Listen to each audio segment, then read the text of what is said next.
The hunt for Count Noctilus began when the island nation of cutthroats and corsairs, known as Sartosa, was raided by the undead raiders of the Dreadfleet. The superstitious pirates of Sartosa had long believed in the Galleon's graveyard, a mythical realm infused with the living.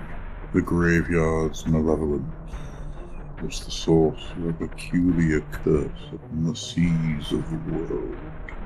Rumour had it that when a ship sank beneath the waves, its wreck could disappear overnight.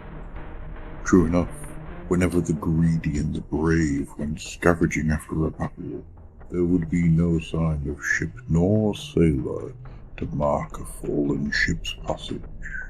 Some swore this was due to underwater currents, others that it was the work of ravenous sea monsters. Yet rumours persisted that it was a terrible force at work in the ocean, a force that claimed those who died at sea for its own and brought the drowned back to life as something less than human. When the Dreadfleet loomed out of the mists to attack Sartosa itself, the rumour mongers were proved correct. The curse of the Galleon's graveyard had come to them. In the small hours of the night, Captain Diego Roth of the Night Watch was returning to his ancestral home in Sartosa. To his puzzlement and alarm, the sea air was choked with acrid smoke. As the Night Watch neared the docks, Captain Roth's joy at his homecoming faded and withered away altogether.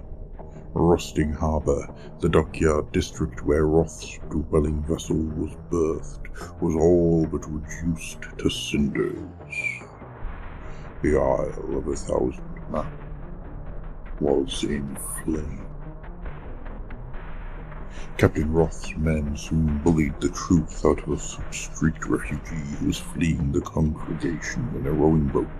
Sartosa, thought by its denizens to be a realm so notorious only a fool would dare attack it, had been pillaged by a titanic warhulk made from the broken remains of other galleons, a ghost ship that was impervious to harm, and a vast black machine forged in the likeness of a deep-sea kraken.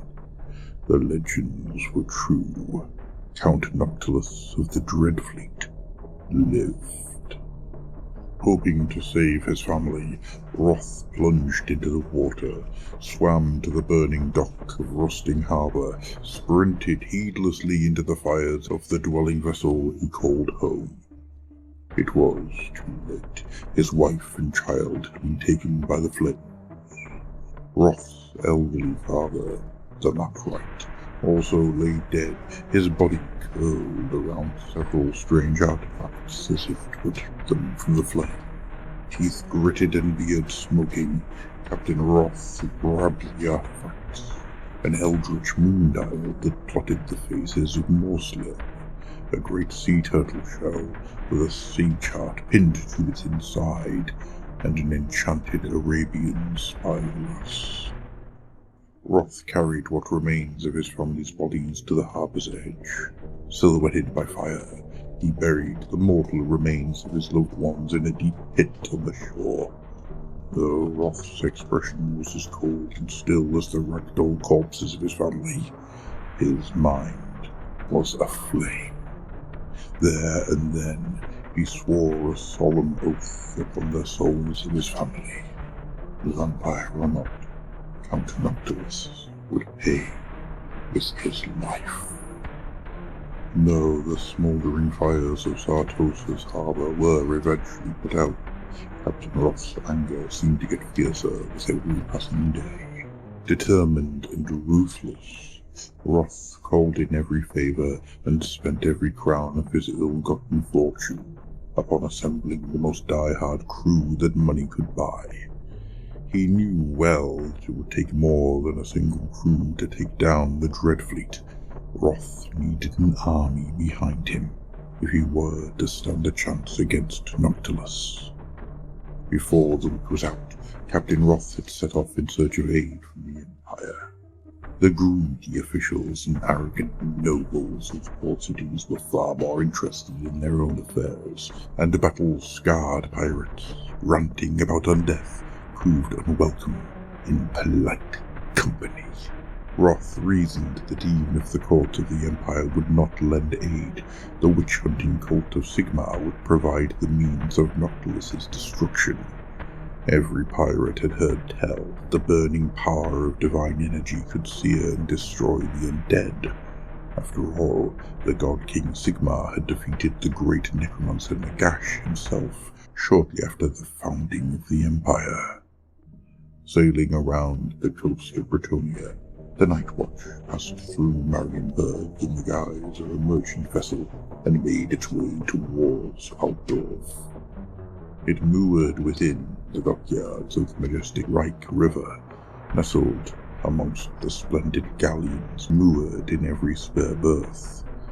Even the largest of them was dwarfed by the Grand Theologist's capital warship, the Heldenhammer.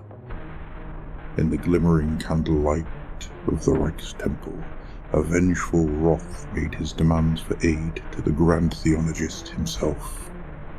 His talk of vampiric warships and mechanical sea monsters was met with a sad shake of the head. Though the cult of Sigmar did indeed have the means to destroy the undead, the Empire was at war, and the weapons of the Holy were needed elsewhere. Enraged beyond measure, Roth stormed out of the Reich's temple and back to the harbour.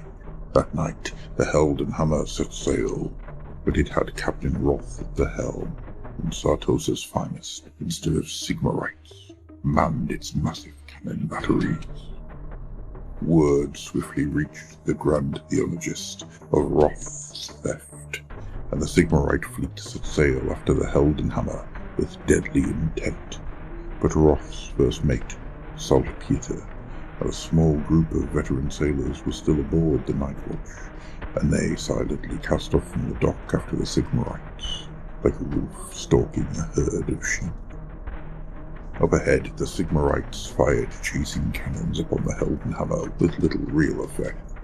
In response, the Night Watch turned hard a port just as the Heldenhammer heaved hard to starboard, rocketing the Sigmarite fleet fore and aft. At Roth's roared command, hundreds of cannonballs rigged the Sigmarite vessels. Caught in the crossfire, the Heldenhammer's pursuers stood little chance, and was smashed to pieces. The Night Watch took an impressive toll before eventually succumbing to superior numbers, while the Heldenhammer escaped intact.